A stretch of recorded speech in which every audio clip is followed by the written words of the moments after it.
Most traveling fitness advice will tell you to just pack your own meals.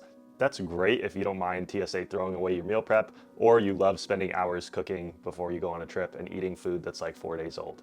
So, if you don't like any of those things, this video is for you because I'm gonna walk you through the framework that I have used while traveling through 20 plus countries to maintain my health and fitness, stay at 12 to 15% body fat, and actually get to enjoy my life and be there for the people that matter. It's also how I helped Jacob, a consultant traveling every other week, maintain his health and fitness and drop 15 pounds in 3 months. And Jude, a software executive traveling internationally multiple times a month, also dropped 15 pounds in just 8 weeks. Today, you'll get my exact airport nutrition system that's helped over 100 traveling executives dial in their nutrition and their fitness while being on the road. And more importantly, you'll learn how to adapt this for any airport and any travel schedule. So let's first start with the airport nutrition mindset. The reason most travelers fail is because they have in their mind like, oh, well, because I'm traveling, I'm just gonna do whatever because it's just too crazy. There's too much going on right now. And so I'm just gonna get whatever I have access to.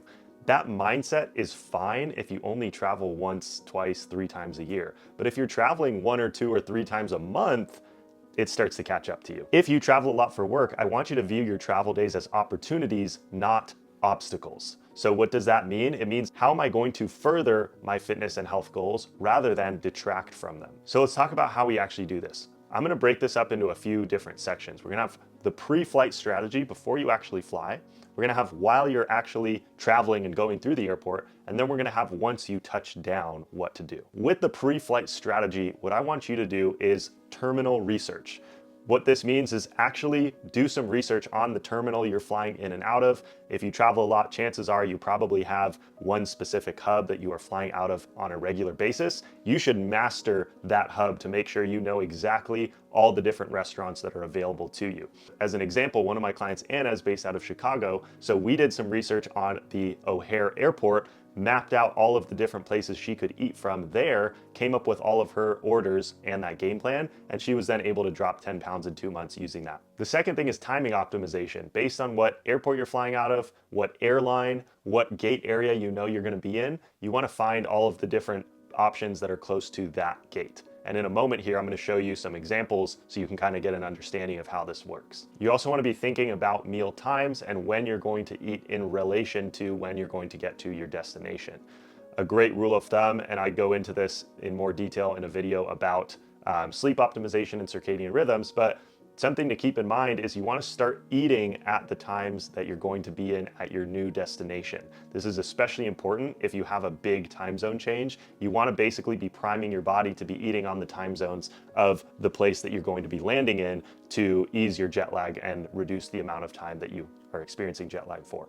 Okay, so now that we've gone over the theory, let's actually talk about what are some example orders. I'm going to give you a 3-tiered approach. So we have tier 1, which is the best options to get, tier 2, which is like the medium options that are like, if you don't have tier 1, get these ones, and then tier 3, which is more of like damage control, like backup, like if this is all I have access to, this is what I'll get. So with tier 1, the best and easiest fast food restaurants to get healthy orders from is gonna be Chipotle and Chick-fil-A. It's super easy to do this, and so I'm gonna walk you through an exact order that I will give my clients as an example so you can start to implement this. So with Chipotle, a great order you can get some beans, you can get some rice, you can get double chicken. I always get double protein. You want a diet high in protein. If you don't already understand the science behind that, you can watch one of my previous videos that goes over why having a high protein diet is so important. I don't know if I mentioned it in this video, but I got my degree in biochemistry, so I go into all the science behind that, how that works. But anyways, you want a diet high in protein, so get double chicken. I like to get the mild salsa, but you can get medium or hot if you like spicy food, and then get some lettuce. You can get some guac if you have a higher amount of fats that you want to use for the day, and I would avoid the sour cream. It's just unnecessary fats. If you want, you can throw some Greek yogurt in there. I actually have clients who will bring a Greek yogurt cup, throw that Greek yogurt in there to mimic sour cream, but has a higher protein content, lower fat ratio.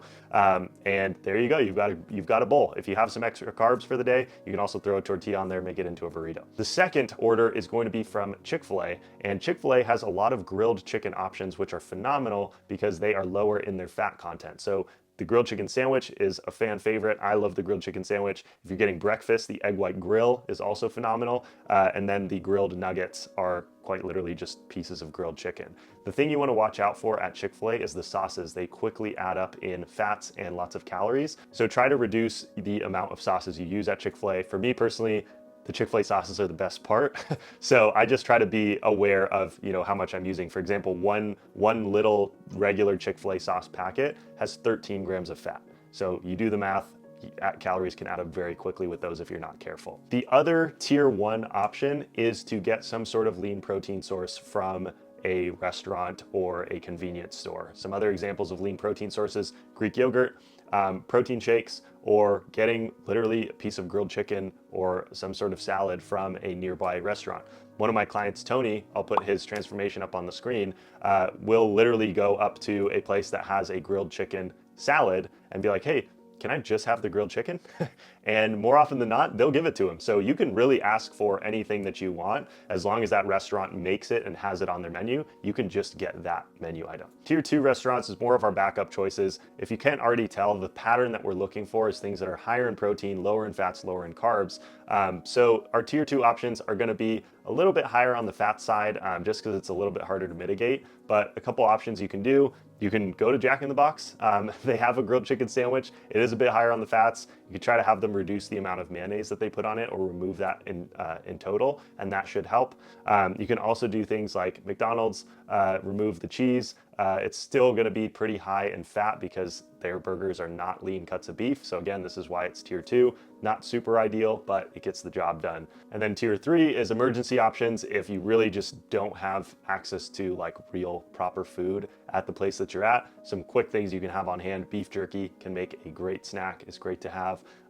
Again, getting lots of protein shakes, loading up on those and Greek yogurts will also be great. And finally, packing some snacks into your suitcase. So if you have, pack a bunch of protein bars, again, get the protein bars that are higher in protein, lower in fats and carbs, so that later in the day, when you want to have like a bigger splurge meal, you have more calories to play around with. Below this video, I'm going to link a free travel cheat sheet guide, so you can use that as you're preparing and planning for your next trip.